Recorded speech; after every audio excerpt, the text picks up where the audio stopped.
Dabi hatushiriki sababu dabi ipo kwa mujibu wa kanuni. Sawa Wanapoambiwa wajiuzuru maana wameshindwa kusimamia majukumu ambao waliyaomba wao wenyewe. Dabi imekuja na ndio maana kuona kwamba wao hawezi kwa jambo hili sisi tumepeleka mbele. Wewe kitachamuliwa na mahakama ya soka. Tutaketi. Lakini si vinginevyo zidi ya hilo.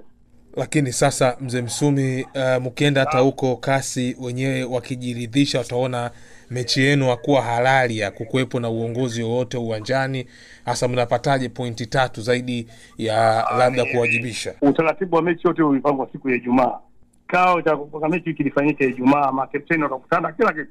Na maana Jumamosi walikuwa kucheza mpira. Lakini bado kanuni inasema nini kuhusu kuahirisha mechi? Kimetokea nini? Sio mtu mmoja kaandika saa 8 usiku kwa utashi wake, kwa sababu hawakutumwa na mtu.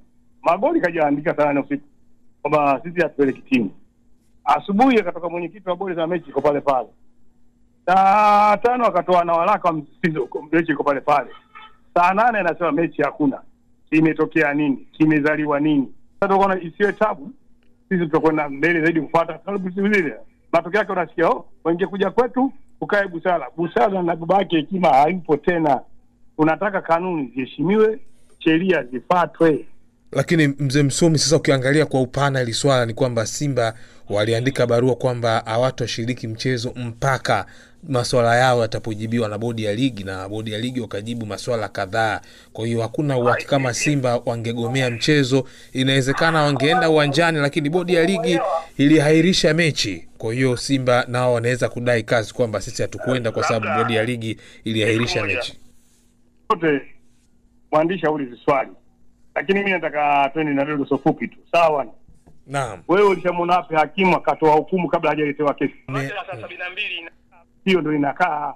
Lakini kama masaa 72 haiwezi kutoa hukumu kabla tukio halijafanyika. Kwa maana nikasema sina ushahidi huo, lakini kwenye mtandao aliandika tu kwamba sisi tutapeleka timu. Asubuhi Mguto akatamka kwa kauli yake ilivyokujiwa na vyombo kwamba mechi iko pale pale. Saa 5 akatoa waraka. Saa 8 unasema mechi hakuna. Hapa sasa tufuatilie. Ili kuondokana sitofahamu, Yanga walifuata taratibu zile wakawaandikia hao bodi ya ligi wa masaa 72 wajibu. Barua Yanga hawajibu, Yanga wakaenda kushtaki mahakamani. Leo wanasema wao tukaenda busana hekima. Kwani wanafanya haya walikuwa hawajui? Inakuja mbele zaidi rais mwenye zamana anakuja anakurupuka. Anasema mimi sishiwi siogopi msitanie mimi mpira wangu. Nendeni mkacheze sinema. Wewe uone anawakosea adabu wa Tanzania. Lakini sasa sisi hatuhitaji vurugu na mihemko. Na ndio maana tunafuata ngazi hadi ngazi tuone ile jambo linafusha kwa usalama, heshima iwepo ya jamii. Inawezekana yule ulogombana naye kwamba tukae tuzungumze ukatosha nzulumu haki yangu. Sisi waeleweka tuiogope Simba. Watu wajue. Taratibu zikifuatwa hata kesho sisi tunaweka timu na tunawachapa. Wale bado wana timu ya kuungaunga, hawana timu. Wasio sifikirie kwamba Yanga ama timu zingine. Mkiona wafungiki mnapiga kadi nyekundu, baada ya kusha mechi unasema kadi imefutwa. Wale matokeo mbona hayafutwi? Sasa mbona unatuchanganya Mzee Msumi? Unasema mko tayari kucheza nao muogopi, na kwanza umesema hakuna dabi tena. Sio dabi. Kuna FA tukutana nao. Dabi utaipa namba ngapi kwa namba yake na tarehe yake ishapita? Ikitokea viongozi wa Yanga wamekubali yaisha wakakaa chini na kuyamaliza, mtachukua hatua gani kama wazee? Tukae chini wala kushaisha kwa sababu gani? Haya imegusa wengi. Kuna watu wametupa pesa zao, hawalipo na nani? Wengine wametoka nje ya nchi, unawafanya biashara hawajasiriamali, umekopa mikopo, wamekuja kuatia kizunguzungu chako, watu wanaondoka wanalia kama wamefiwa. Hii nao hawalioni. Hili liwe fundisho kwa siku nyingine, nataka haki itendeke. Sheria ifuatwe, kanuni ifuatwe. Ndio maana tumepeleka kule maana wakatafasiri kanuni.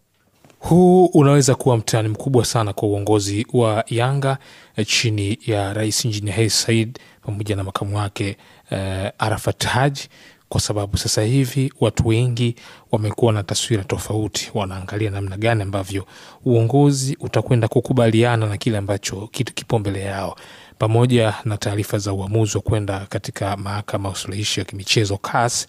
Lakini pia kuna nguvu kubwa ya ushawishi kutoka katika mamlaka za hapa ambazo zinaweza kubadilisha upepo kuanzia yale majibu ambayo yatatolewa katika siku za usoni ambayo toka bodi ya ligi kuhusiana na kupanga tarehe mchezo mwingine, watazungumza nini ambacho kitawabadilisha viongozi? Je, mashabiki hawa Yanga pale ambapo na wanachama uongozi utakubaliana na kile ambacho iko mezani, wataweza kufanya uamuzi gani endapo timu itaenda kucheza na itapoteza? Je, utakuwa wakati wa mwisho wa zama za rais wa Yanga Engineer Hersi Said?